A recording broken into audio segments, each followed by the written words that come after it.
Maneva na say ma PENDREAM TV there o say dem yopo. Hey, we there obi be say Ebeka na say omanpanyini Akuffo Addo ne to atwi. Kaish. To no atwi.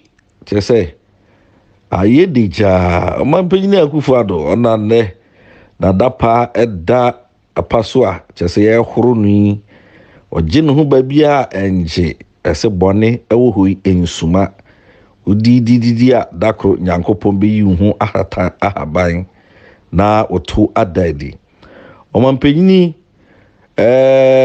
Akuffo Addo na nsem bia samobekaya yebebo video bi e de akyeremo ane yebebo video e de akyeremo na nsen ya samobekaya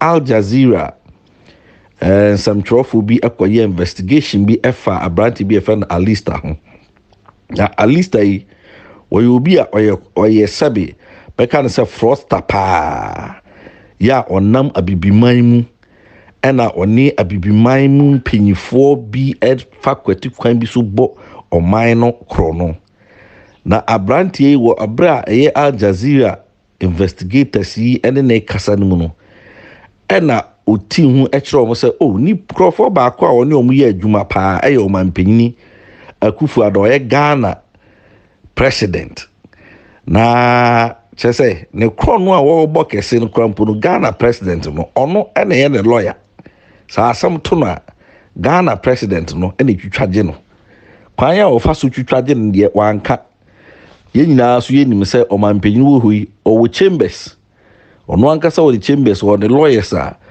chese sa asam eba sa lawyers no ena etimi ekokudi bato omukodi a omudi no ewo omanpanyini no chamber no edin mu enti kwan ya eye omanpanyini Akuffo Addo efa so di ma no de enim na asam yi ebeto odwa no ena omanpanyini Akuffo Addo ene Ghana ban etwo letter ten edekoma Aljazeera for hey aseme na makofa be ngu aseme na mo de ba betare eye omanpanyini Akuffo Addo hin na munnim se animgu ase hui emfata kani ba na yempene toto ene yempene no a mon retract asem no na mo apologize and tam so kra ye mam 7 days anyesa and ye court ena ye ne mo ebeko yempene toto empene no a na sa letter yi ye troye no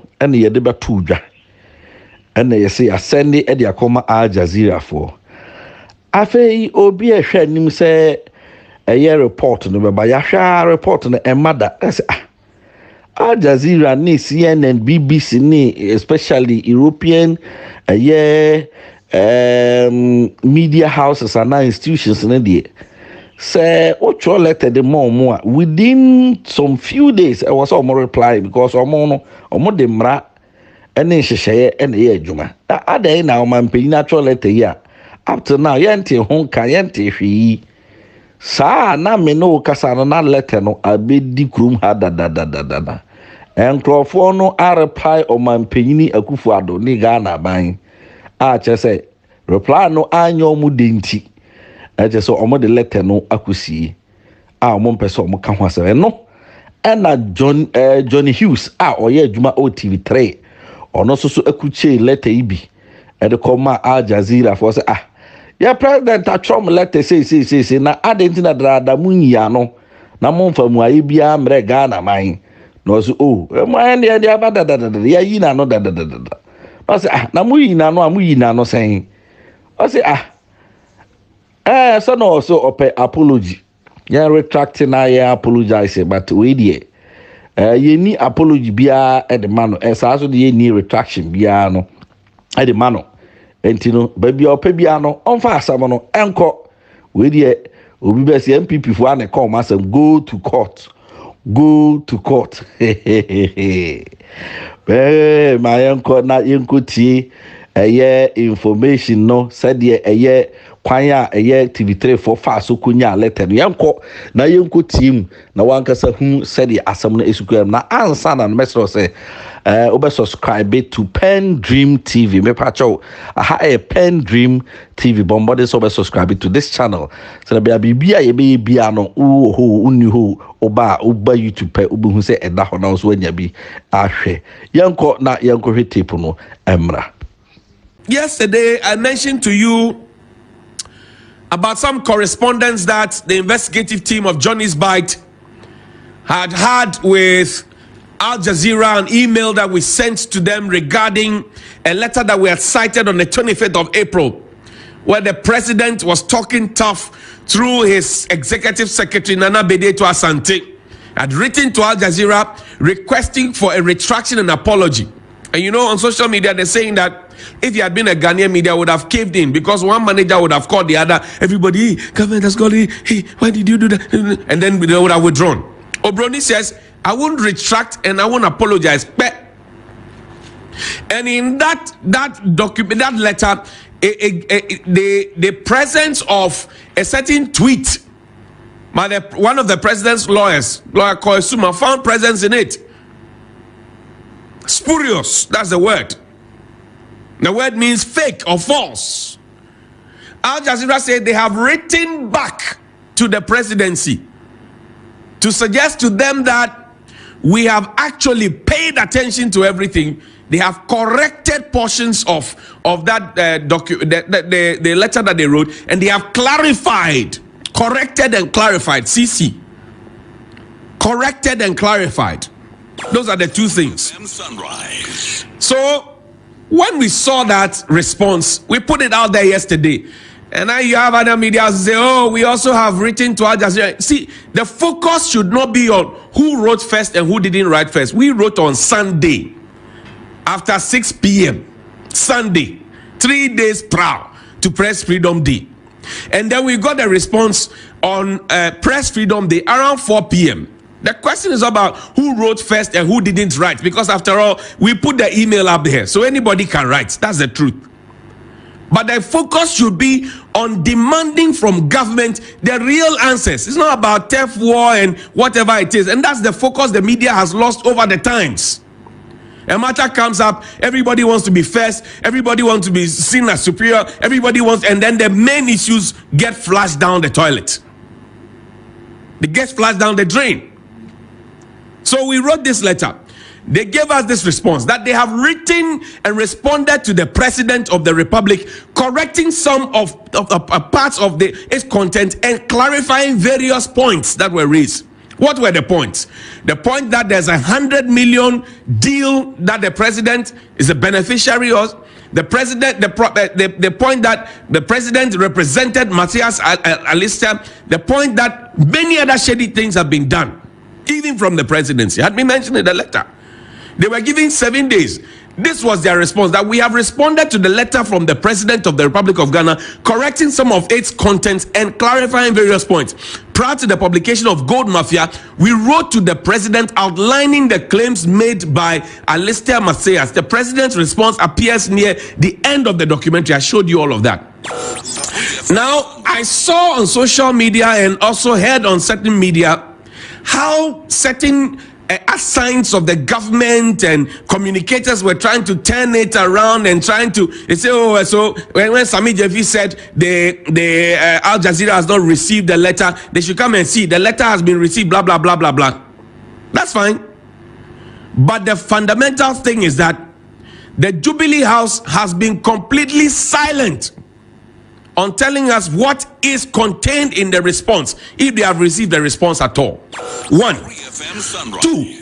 Have there been clarifications and corrections as Al Jazeera claims, or Al Jazeera is telling lie? Koesuma, Kojo Pon Kroma, all those who were speaking up. 2. Nana Santi Bedieto, good morning to all of you. 3. What was contained in these corrections? Does it end the matter? Now, we didn't want people to infer, and we didn't want people to have doubts in their mind. So we wrote back to Al Jazeera. Sorry, but put that out for me. We wrote back to Al Jazeera. And then we asked them to clarify for us what they exactly meant, right? What they meant by suggesting that they have responded. So we ask a question, that does it mean Al Jazeera will not retract and apologize following your response email clarifying all details, waiting for a favorable response? Read it again slowly. Does it mean, because we didn't want any conjecture for somebody to say, oh, what Al Jazeera wrote is not what they meant. This is the part 2. We'll bring you a series of it. Wait for it. Does it mean Al Jazeera will not retract and apologize following your response email clarifying all details, waiting for a favorable response? Thank you. This was what we wrote to Al Jazeera. What did Al Jazeera say in response to what we asked? Because we wanted now the specifics, because Al Jazeera has been reluctant in telling us what the details contained in the response they gave to the presidency has been. The details and the clarifications, right? Then Al Jazeera writes back to us, and as I will put it up a bit so I can tell you who is addressing us. Mind you, the first one we wrote, right, shrink it a bit so it shows good on TV. The first letter we wrote, the first email we wrote, it didn't have anybody acknowledging and signing. But this particular one has been signed by a certain Phil Reese. He is the director of investigations. You need to pull that up, push it up, please, push it up. He is a director of investigations, investigative journalism directorate, Al Jazeera Media Network, Phil Reese. That's a gentleman. This is a big man in Al Jazeera. He decided that, look, these people are asking too many questions. Let the boss himself come to reply, because the first one, there was no name like this under it. And he says, you are correct. He's telling Media General, 3FM Sunrise, JohniesBite, that you are correct. Since the investigation did not actually allege what the president's office has suggested it did, we will not be apologizing or removing the documentary from publication. Best wishes, Phil Reese. So what they are saying is that in draft, when you're playing board games in draft, the president and his secretary and all those people have played what we call kwakwa. They have caught them kwakwa, because they got it wrong. Al Jazeera says, since the investigation did not actually allege what the president's office has suggested it did, we will not be apologizing or removing the documentary from. I say, if this had happened in Ghana, we would have Ghanaian media has quickly will make phone calls. We will be running hekata sector like the DCOP David Declu said. We'll be running hekata sector. Good morning to you, sir. But you see, Obroni is standing by what they mean. Now there are 2 questions remaining. Will the president rewrite to Al Jazeera, continue on that path, or will the president now take a legal course? Because you see, whatever this means, it means the presidency has been disgraced, depraved, run through the mud. And the president wrote the letter. If you care to bring back the letter, please. The president wrote the first letter to them dated the 25th of April, suggesting that he is writing on behalf of the government of Ghana. The people say, I'm instructed by the president of the republic, Nana Addo Akuffo Addo, to demand formally that Al Jazeera Media Network, Al Jazeera, retract immediately, apologize for airing inaccurate and unfair documentary that contains spurious and unsubstantiated allegations against the president and the government of Ghana. So it's no longer a Nana Akuffo Addo thing. The incorruptible Nana Akuffo Addo. It's no longer his thing. And this is a test for Nana Akuffo Addo to tell us and prove to us whether he is corrupt or not. And you see, it is no longer about the individual and the leader of the state or the nation called Nana Addo Akufo Addo. It is now about the government of Ghana. And who forms the government? There's the executive, there's the legislature, there's the judiciary, there's the media, which is the fourth estate of the realm, as Beck said. But in government and social studies, they say government is of the people, with the people. And you know how government twists it? When government is in a fix, they say, oh, it is all of us. When the goodies come and the honey starts to drop, they say, oh, it is us. So now this letter was written on behalf of the people and government of Ghana and the president of Ghana. There are two questions remaining, and which we should all channel our energies into asking, because it's not about who wrote first and who has written second and whose name has to be there. I don't care. We don't care. That's why we blacked out all the names. We want the answers. Is President Akuffo Addo guilty as alleged by Al Jazeera? what was contained in the letter that they received. Because, you know, if Aljazeera had written to the presidency and I said that, oh, we retract and apologize, I tell you, it would have been out 3 days ago. Oh, yes.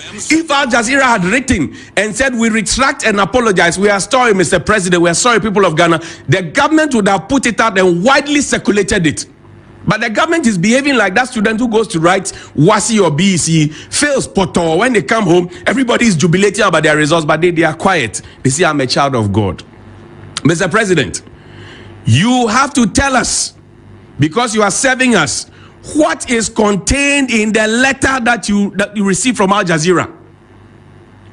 What portions of the letter you wrote they corrected and clarified, and whether or not your hands are clean as incorruptible Nana Dodanko Akuffo Addo. It's a basic thing. You owe this to the people of Ghana. You see the speed with which the information minister wrote about what happened in Tamale, which is unfortunate. I expect the same vim and speed from the information ministry and from Eugene Ahin at the presidency and from Koy Suman and all those individuals who speak on behalf of government to be telling us what is inside that letter you received. What is the detail? What is the content, correction and clarification? Tell us. Because the government is not for you. The government is you and I. So think about it deeply. Maybe up to 6 p.m. close of day you have. If you don't give us, it means that you are guilty, because silence means consent. So you have up until the day ends, because the chief of staff said if an allegation is made against a public official, they have up to 24 hours to come and redeem themselves and give us an explanation. You have had more than 24 hours. In fact, you gave a 7-day ultimatum. So your 7 days have gone. They have responded. What is in the letter you received? What is inside the letter? Tell us what is inside the letter. Good morning. And to say, and TV3, JohniesBite, yeah, Johnny Hughes, and Eda no, said ye, as some ekusi yeni investigation. I almost try ha, Aljazeera for a year manono. Eno ena yede abrewi asemi die emu aye rem emu aye den ese ye dwene ho krampa ye nte ase omanga na nie anim gu ase ena aka ya koka number 1 awurade nyankopon sade de bia ye ka no ye se so de hia nko a akwa adwane ena anim gu ase ka on de hia na che se enko an de omode na che so omode o ma se kra na Aljazeera fo no munnim se anim gu ase nka emfata kaniba so ho nanso mo maye mo adwen se maso ya dinti saa asem we sanka sabio African media house bi anaga na ha media house bi na yes investigation yi ena nke beto abonten ena o mampanyini actual letter say hey asam na wakafa me retract na apologize to me ma 7 days kasuro ni ahompopo nipa no anasa media house no edi betumrika koye ho adwuma anhwe ikrampa wo reporter na udi asam na nim ekoy bo president di kwa na krampo no yebe yiwa ma yiwadi apamo afri star station honom said e be ya mo ho ebeda so anso so nyina yinim se sa international court ni international media houses na de omo mfa boge enye swine or say if you want or like go to court, yes, so pa court and we bokwa some yes we any say people before the mona sabi bibia ni go to court because mono when say court one ma park ho mo de monko fagu ho enti se ba na say bia yemfa asem bi da fa mo ho enko ho dia na akwa sabi obi atwa fufu ama na to nkwan mu no se munsuru kra anso so Aljazeera say go to court muntumi nya ho hwe nka ho hwe lete yaba adibaye nanan nanum munka ho hwe mo ho wa etisankenye Johnny Hughes and the born home modern said there be meko na makobo me home modern say maybe some amon with me church masie say a dear potty response and na omode beba anade nti na dada ɔmanpanyin Ghana manpanyin atwa mo letter mo respond ya ka kyerɛ sɛ ka Ghana for kora te kurom ha yɛnnim bo da sɛ ɔmanpanyin saa yɛyi na no yakam yabisa ya kyerɛ sɛ the letter no yɛde aba da a wakata so wamua so a ɔmpɛ sɛ ɔka ho hwee animguaseɛ akɔka kaniba ɔmanpanyin Akuffo Addo in fact senka ɔman papa bi paa ka ɔmanpanyin ka ɔsɔ resign yes so ɔman wi ɔman a yɛde mmara yɛ adwuma ɔman wi ɔman a yɛbu yɛ constitution ɔman wi ɔman a sɛbi yɛde nidie ɛma akonya president bi atena so a enka ɔmanpanyin Akuffo Addo ka wasi form da kwa resign because we a serious dent on the image of the president of the Republic of Ghana. Serious dent. Just say eye nimguasia eye fia yɛde aka Ghana akonya say obi a wɔyɛ international fraudster na ɔso obi ama na yɛ lawyer Ghana president ɛna yɛ lawyer Ghana president ɛna watumi abɔ ne hyire mu sɛ Ghana president ɛyɛ ne lawyer ɛnyɛ nwanwa ɛna enyehu na nhwehwɛmu susu krampo test abrante ɔba Ghana 2014 no hɔ baabi ɛma NDC aban ɛkyi ne tu mu ɛwɔ saa gold nsensem yaa mu ɔmo kyi ne tu mu nipa na ɔyɛ ne lawyer no ɛyɛ Akuffo Addo Chambers na ɛyɛ ɔmo ɛyɛ ne lawyers a na ɔmo defend no wɔ court nti dɛ kyerɛ sɛ abrante na asɛm na wɔka no ebi ebetumi aba no sɛ nyɛ president na ne sɔre kodi n'akyi because president obi ani sɛ ɔwɔ Chambers ɛwɔ kurom ɔwɔ law firm ɔwɔ law Chambers wɔ kurom ha ɔwɔ lawyers akuku dama ɔmo ɛwɔ ne law firm hɔ nom a ɔmo hwɛ soma no eti no sɛ ɛkɔba ne sɛ obi ɛyɛ client ma ɔmanpanyin Akuffo Addo ya sɛbi wakɔ ne retirement anaasɛ esei no ɔnkɔ appear ɛwɔ court nko defend obi a na ɛkyerɛ sɛ saa nipa no na ɛkyerɛ sɛ ɛyɛ ɔmanpanyin no ne nkwalaa na ɔmo yɛ adwuma ɛwɔ ne Chambers hɔ no ɔmo ɛna ɛhwɛ edi nipa no asɛm ɛde ma no nti sɛ alista ɛka sɛ ɔmanpanyin Akuffo Addo na ɛyɛ ne lawyer nokura bi kakra bi betumi ayɛ den apie mu afiri hɔ nom bade nyinaa ka kusi sɛ yɛsi due ama nkamaneɛ so nyɛ den ɛmma nti sɛ nka nokura sɛm no sɛ nka ɔmanpanyin Akuffo Addo ansosɔ saa nneɛma wei so a wansosɔ saa nneɛma wei so a menya sure sɛ obi betumi akotena baabi abɔ ne siri mu abɔ ɔmanpanyin din sɛ ɔyɛ ne lawyer saa ama na yie da dabi ɛnyɛ possible but because ɔmanpanyin Akuffo Addo ɔno ankasa no bibia bɛda adi akyerɛ mu sɛ ɔno no yɛka galamsey tuo anaasɛ fɛ sɛ yɛmfa kwati kwan so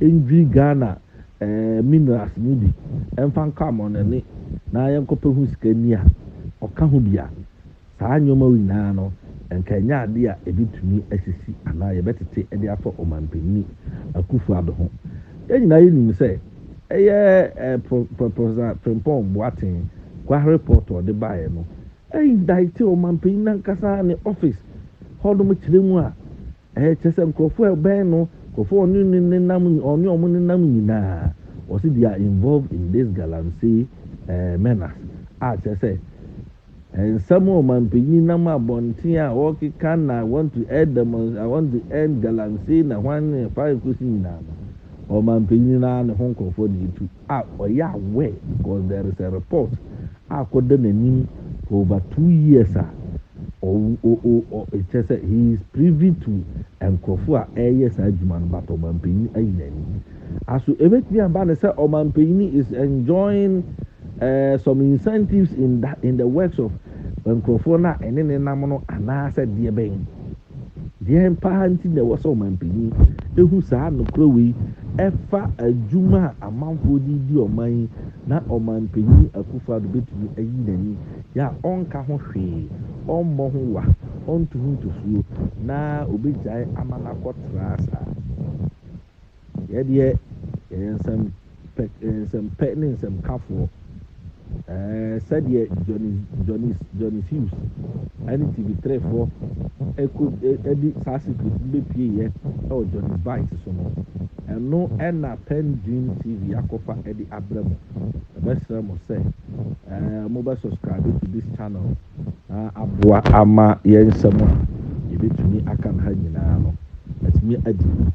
Yadamase PENDREAM TV ese Edamu yopo. Manever I say ma PENDREAM TV. PENDREAM TV there, or see them yopo.